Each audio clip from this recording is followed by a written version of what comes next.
ৰাধে ৰাধে। সকলোৱে সুখ সমৃদ্ধি কামনা কৰি, সকলোৱে মংগল কামনা কৰি, প্ৰভুৰ শ্ৰীচৰণত সেৱা জনাই অন্য এটি ভিডিঅ'লৈ মই আপোনালোকৰ ওচৰলৈ আহিছোঁ। আজি ভিডিঅ'টো বহুত বেছি দীঘলীয়া নকৰোঁ। মই যিহেতুকে 18 জুনৰ কাৰণে ভিডিঅ' এটা প্ৰস্তুত কৰিম বুলি ভাবি আছিলোঁ। আজি দিনটো সময় নাপালোঁ মই। এতিয়া বহুত দেৰিকে হ'লেও পলম কৰি আপোনালোকৰ মাজলৈ মই নিশ্চয় এৰি দিম। যিটো চতুৰ্থী তিথি আমাৰ 18 জুন তাৰিখে পৰিছে, শুক্ল পক্ষৰ চতুৰ্থী তিথি। এই চতুৰ্থী তিথিটোৰ এটা বহুত বিশেষ মহত্ব আছে। সেই মহত্ব থকা কথাখিনি হয়তো যদি মই আপোনালোকৰ আগত নকওঁ, মোৰ নিজকে কেতিয়াবা দুখী দুখী অনুভৱ হৈ যায়। কাৰণ কিছুমানে ভাবি থাকে যে বাইদেউ ভিডিঅ' কিহৰ কাৰণে এৰি দিয়া নাই। সময়ৰ বহুত অভাৱৰ কাৰণে মই ভিডিঅ'বিলাক বনাবলৈ মোৰ মানে লেট হৈ যায়।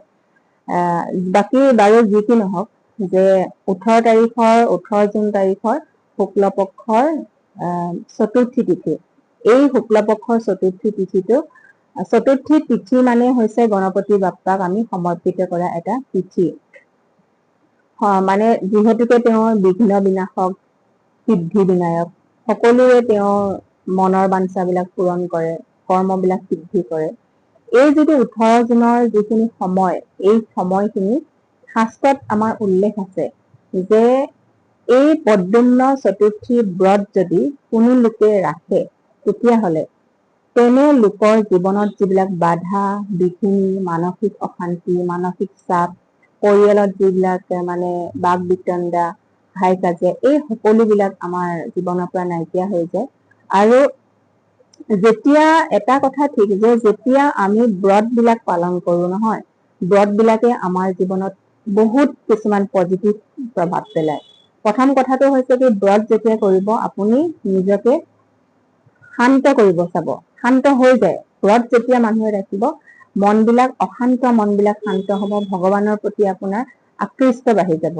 আৰু যেতিয়াই আপুনি দেখিব যে আপুনি আপোনাৰ জীৱনত ভগৱানক আপুনি আবাহন কৰিছে, নিজকে আপুনি সমৰ্পিত কৰি দিছে, তেতিয়াই আপোনাৰ জীৱনত সুখ আহিব, শান্তি আহিব, বাধাবিলাক দূৰ হ'ব। কাৰণ আপুনি আপোনাৰ জীৱনত কিছুমান সমস্যা থাকিলে সেই সমস্যাবিলাক আপুনি নিজে সমাধান কৰিবলৈ ৰাস্তা বিচাৰিলেও ৰাস্তা নাপায়। ৰাস্তা আমাক কোনে দিব? ভগৱানৰ শ্ৰীচৰণত থাকিলে তেওঁ নিজে ৰাস্তা দিব।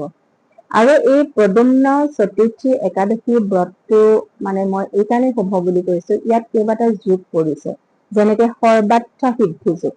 সৰ্বাৰ্থ সিদ্ধি যোগ মানে এইটো হৈছে যে আপোনাৰ সকলোবিলাক, যিমানবিলাক আপোনাৰ অশান্তি আছে, দুখ আছে, কষ্ট আছে, এই সকলোবিলাক আপোনাৰ নাইকিয়া হৈ যিখিনি আপুনি ভাবি আছে, সকলোবিলাকৰ কাৰ্যৰ সিদ্ধি এটা যোগ। গতিকে এই তিথিটো পালন কৰাটো অতিকে জৰুৰী। আৰু এটা সংযোগ কৰিছে গুৰু পুষ্প।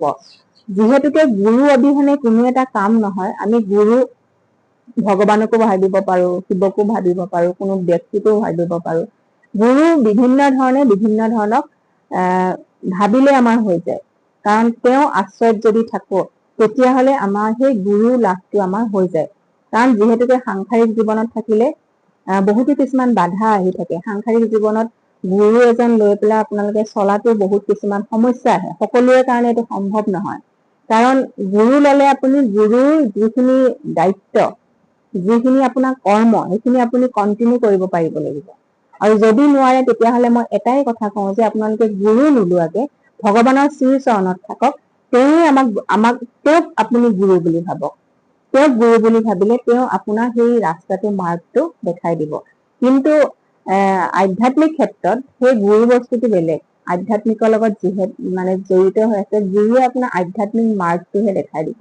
গতিকে আধ্যাত্মিক মাৰ্গৰ কাৰণে গুৰু লাগে, কিন্তু মই আপোনালোকক ক'লোৱে নহয়, গুৰুৱে বহুতখিনি যিখিনি দিয়ে সেইখিনি সাংসাৰিকৰ কাৰণে বহুত অসম্ভৱ। মানে বহুত খেলি মেলি হৈ যাব। গতিকে তেনে কৰাতকৈ আপোনালোকে মোৰ বিচাৰ বিবেচনা মতে, গতিকে নোলোৱাটোৱে বেষ্ট। আপোনালোকে ভগৱানক গুৰু হিচাপে সমৰ্পিত কৰি দিয়ক, তাতেই পাব। গুৰু লোৱা মানুহে কি স্বৰ্গত স্থান পাইছে বুলি ভাবে নেকি? নহয়। আপোনাৰ কৰ্মৰ দ্বাৰাহে আপুনি স্বৰ্গত স্থান পাব। তেতিয়াহে আপুনি মোক্ষ প্ৰাপ্তি পাব। গতিকে সেইটো বাৰু বহুত এটা দীঘলীয়া কথা, মই এতিয়া সেইটো বিষয়ে মই ক'বলৈ যোৱা নাই। আপোনালোকক এই তিথিটো মই পালন কৰাৰ কথাহে কৈছোঁ। যিহেতুকে এইবিলাক তিথি পালন কৰিলে, যেনেকে অষ্টমী তিথি হওক, একাদশী হওক, অমাৱস্যা, পূৰ্ণিমা, চতুৰ্থী ব্ৰত, এইবিলাক যেতিয়া আমি পালন কৰি থাকিম নহয়, আমাৰ মনবিলাক সন্তুলিত হৈ থাকিব। আৰু চতুৰ্থী তিথি ব্ৰতটো মই এইকাৰণে আপোনালোকক এইবাৰৰ কথা কৈছো, আগতে মই চতুৰ্থী তিথিৰ কথা আপোনালোকক কোৱা নাছিলো। যিহেতুকে শুভ সংযোগ কৰিছে, সেইকাৰণে আপোনালোকে পালন কৰিলে অতিকে ভাল। আৰু গণপতি বাপ্পা বিঘ্ন বিনায়ক সিদ্ধি বিনায়ক যিহেতুকে তেওঁ হয়েই, গতিকে আমাৰ কিছুমান কৰ্ম যদি আমি তেওঁক সমৰ্পিত কৰি সেই দিনটোত যদি আমি বিধি পূৰ্বক হিচাপে যদি আমি ব্ৰত পালন কৰো, তেতিয়াহ'লে আমাৰ জীৱনত যিখিনি বাধা আহি থাকে, সেই বাধাবিলাক আমি লাহে লাহে আমাৰ আঁতৰ হৈ যাব। আৰু এই সংযোগৰ সময়খিনি 17 তাৰিখৰ পৰা পৰিছে, এইটো মনত ৰাখিব। মোক সেইদিনাখন কিবা এটা মই ফেচবুকত পষ্ট দিওঁতে মানুহ এজনে প্ৰশ্ন কৰিছে যে অমুক দিনাখন কিবা একাদশী আছিলে নে পূৰ্ণিমা আছিলে, মষ্ট প্ৰবাবলি যে পূৰ্ণিমা ইমান তাৰিখেহে। তাৰিখটো আমাৰ কি হয় যে আগদিনাৰ পৰা পৰে, কেতিয়াবা কিছুমান তিথিত আগদিনাৰ পৰা পৰে, কিন্তু আমাৰ এটা সময় থাকে, সেই সময়ত পালন কৰিলেহে আমাৰ সুফলটো পোৱা যাব।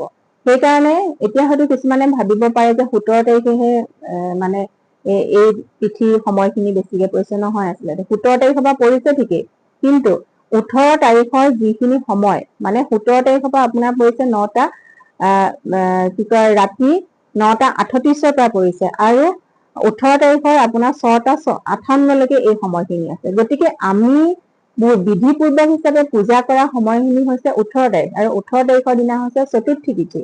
গতিকে পদ্যুম্ন চতুৰ্থী তিথি ব্ৰতটো আপোনালোকে 18 তাৰিখেহে পালন কৰাটো উচিত।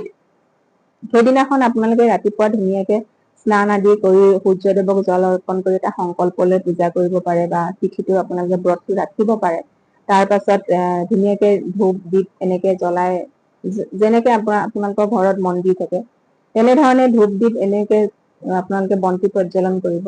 তাৰ পাছত কিবা ভগৱানক যদি আপোনালোকে ভাবে মই এইখিনি দিব পাৰিম, মানে যিখিনি ভোগ, আৰু কিছুমানে ক্ষীৰ বনাব পাৰে, কিছুমানে লাড্ডু দিব পাৰে, নহলে কল দিব পাৰে, যেনেধৰণে ফল মূল। ভগৱানেতো এইটো কোৱা নাই যে মোক এইখিনি বস্তু দিয়ক, কিন্তু ভাবেৰে কৰিলেই হৈ যাব। যদি পাৰে কৰিব, নোৱাৰিলে আপোনালোকে ভাবেৰে কৰিব। আৰু গণপতি বাপ্পাৰ এটা অতিকৈ প্ৰিয় বস্তু হৈছে দুবৰি বন। আপোনালোকে দুবৰি বনটো দিবলৈ কেতিয়াও নাপাহৰিব। 21 ডাল দুবৰি বন দিলে গণপতি বাপ্পা সন্তুষ্ট হয়। বুধবাৰেতো আপোনালোকে বুধবাৰ দিনাখনো যিহেতুকে গণপতি বাপ্পাক সমৰ্পিত, গতিকে আপোনালোকে বুধবাৰ দিনাখন পাৰিলে আপোনালোকে সকলোৱে 21 ডাল দুবৰি বন প্ৰতি বুধবাৰে আপোনালোকে গণপতি বাপ্পাক দিব। কাৰণ প্ৰথম ভগৱানে হৈছে তেওঁ। মহাদেৱে কৈ গৈছে যে তোমাৰ পূজা প্ৰথমতে কৰাৰ পিছতহে সকলোবিলাক পূজা গৃহীত হয়। গতিকে তেওঁক আপোনালোকে বেলেগ দিনাখন নোৱাৰিলে বুধবাৰ দিনাখন আপোনালোকে দিব। আৰু যি চতুৰ্থী তিথিৰ কথা কৈছো, চতুৰ্থী তিথি দিনাখন আপোনালোকে দুবৰি বন নিশ্চয় ৰূপত দিব, আৰু সেন্দুৰ দিব। গণপতি বাপ্পাৰ সেন্দুৰ বহুত প্ৰিয়। তাৰ উপৰি আপোনালোকে চাউল দিব, অক্ষত যিটো মানে ভাগা চিগা এনেকুৱা নহয় আৰু নভগা এনেকুৱা চাউল আপোনালোকে অৰ্পণ কৰিব, তেওঁ বহুত সন্তুষ্ট হয়। এইবিলাক যদি আমি তিথি পালন কৰি থাকো, তেতিয়াহলে আমাৰ জীৱনত যিবিলাক বাধা আহি থাকে, বিঘিনি আহি থাকে, এই সকলোবিলাকৰ পৰা আমি নিজে নিজে মুক্ত হব পাৰিম। আৰু যিটো মানে শ্ৰীবৃদ্ধিৰ কথা যে মই কৈ থাকো, যে শ্ৰীবৃদ্ধি আপোনাৰ কেতিয়া হব জীৱনত জানেনে? এইটো কোনো নহয় যে ভগৱানক পূজা কৰি থাকিলে আপোনাক ভগৱানে ধন সম্পত্তি দিব, সেইটো কেতিয়াও নহয়। যেতিয়া আপোনাৰ মন শান্ত হৈ থাকিব, যেতিয়া আপুনি কাৰোবাৰ এজনৰ আশ্ৰয়ত থাকিব, তেতিয়া আপোনাৰ বুদ্ধি বিকাশ হব। যেতিয়া আপোনাৰ বুদ্ধি বিকাশ হব, তেতিয়া আপোনাৰ জীৱনত লাহে লাহে কৰ্মৰ যিবিলাক যুগ আহে, সেই কৰ্মৰ যুগবিলাক আপোনাৰ জীৱনলৈ অটমেটিকেলি আহিব। আপুনি বিচাৰি ফুৰিব নালাগে। সেই বুদ্ধি বিকাশটো তেওঁৱে দিব, যে এই কামটো কৰিলে তোমাৰ শুদ্ধ, এই কামটো তুমি কৰা। তেওঁ পথ প্ৰদৰ্শক হিচাপে আপোনাৰ জীৱনত থাকিব। কৰ্মটো আপুনি কৰি যাবই লাগিব, কিন্তু আমাক গাইডেন্স দিয়া এটা মানুহ লাগিব, কোনোবা এটা ব্যক্তি লাগিব। গতিকে মানুহক আপুনি গাইডেন্স হিচাপে বিচাৰি নুফুৰি যদি ভগৱানক এজ এ গাইডেন্স হিচাপে যদি আপুনি লয়, তেতিয়াহলে তেওঁ আপোনাৰ জীৱনটো সুচাৰুৰূপে পৰিচালিত কৰি যোৱাত কোনো মানে কম নকৰে। তেওঁ আপোনাক ভাল ৰাস্তা দেখাই দিব, কৰ্মৰ দুৱাৰবিলাক মুকলি কৰি দিব, যাৰ দ্বাৰা নেকি আপোনাৰ জীৱনত শ্ৰীবৃদ্ধি হব, অৰ্থাৎ ধন টকা পইচা আপোনাৰ জীৱনত আগমন হব। গতিকে এই তিথিবিলাক পালন কৰিলে আমাৰ মনটো যিহেতুকে সন্তুলিত হৈ থাকে, মনটো যিহেতুকে শান্তিত আমি থাকিব পাৰো। মন শান্তি মানে সকলো শান্তি। যেতিয়া আপোনাৰ মন অশান্ত হৈ থাকিব নহয়, ধন টকা পইচা আপুনি যিমান উপাৰ্জন নকৰক, কেতিয়াও তাত শান্তি নাই। গতিকে শান্তিত থাকিবলৈ আমি তেওঁ আশ্ৰয়ত আমি থাকিবই লাগিব। গতিকে এই তিথিৰ মহত্ববিলাক, প্ৰতিটো তিথিৰে আমাৰ মহত্ব আছে। প্ৰতিটো তিথি। গতিকে যিমান পাৰে আপোনালোকে তিথিবিলাক পালন কৰিবলৈ আমাৰ চেষ্টা কৰক। শাস্ত্ৰত যিহেতুকে এইবিলাক লিখা হৈ আছে, লিখি থোৱা হৈ আছে যে অমুকটো তিথি ব্ৰত পালন কৰিলে কি হয়, এইটো তিথি ব্ৰত পালন কৰিলে, একাদশী তিথি ব্ৰত পালন কৰিলে কি হয়। নিজে দেখিব, 1 বছৰ কৰি চাওক। মইতো সেইটো বহুতোকে কওঁ, আপোনালোকে তিথি পালন, যিটো তিথি পালন কৰে আপোনালোকে এটা বছৰ পালন কৰি চাওক। তাৰপিছত আপোনালোকে গম পাব যে আপোনাৰ জীৱনত মানে যিবিলাক বাধা আছিলে সেই বাধাবিলাক কেনেকে নাইকিয়া হৈ গৈছে, আৰু যিখিনি আপুনি মনেদি বিচাৰি আছে, গতিকে সেই মনেৰে বিচাৰি থকাখিনি আপোনাৰ জীৱনলৈ অট'মেটিকেলি আহি যাব। গতিকে প্ৰতিটো তিথিৰে মহত্বটো আপোনালোকক মই বাৰে বাৰে বুজাবলৈ চেষ্টা কৰো। অলপ তেনেধৰণে কৰি যাওক। জীৱনটো বহুত সুন্দৰ হিচাপত আমি পৰিচালিত কৰি লৈ যাব লাগে। অশান্ত হৈ থাকিলে, মন অশান্ত হলে ঘৰ অশান্ত, ঘৰ অশান্ত হলে বাহিৰৰ চৌপাশ আপুনি অশান্ত দেখিব। তাৰ পাছত বাহিৰৰ চৌপাশ যেতিয়া অশান্ত দেখিব, গোটেই সমাজখনে অশান্ত দেখিব। গতিকে নিজে যেতিয়া শান্তি লাভ কৰিব, নিজে যেতিয়া শান্তিত থাকিবলৈ চেষ্টা কৰিব, তেতিয়া আপোনাৰ সকলোবিলাক আপুনি চবতে শান্তিয়ে দেখিব। গতিকে নিজক শান্তি কৰিবলৈ এই ব্ৰত তিথি এইবিলাক পালন কৰাটো অতিকে জৰুৰী।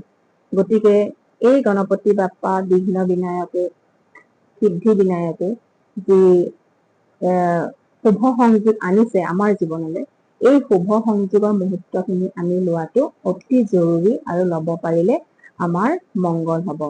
ভিডিঅ'টো বহুত বেছি দীঘলীয়া নকৰো, দীঘলীয়া কৰিলে মানুহবিলাকে অলপ চাবলৈ বেয়া পায়। মানে যিখিনি থুলমূলকে কথা কলো আপোনালোকে পালন কৰি চাব, নিশ্চয় সুফল লাভ কৰিব পাৰিব। জয় শ্ৰীৰাম, জয় হনুমান।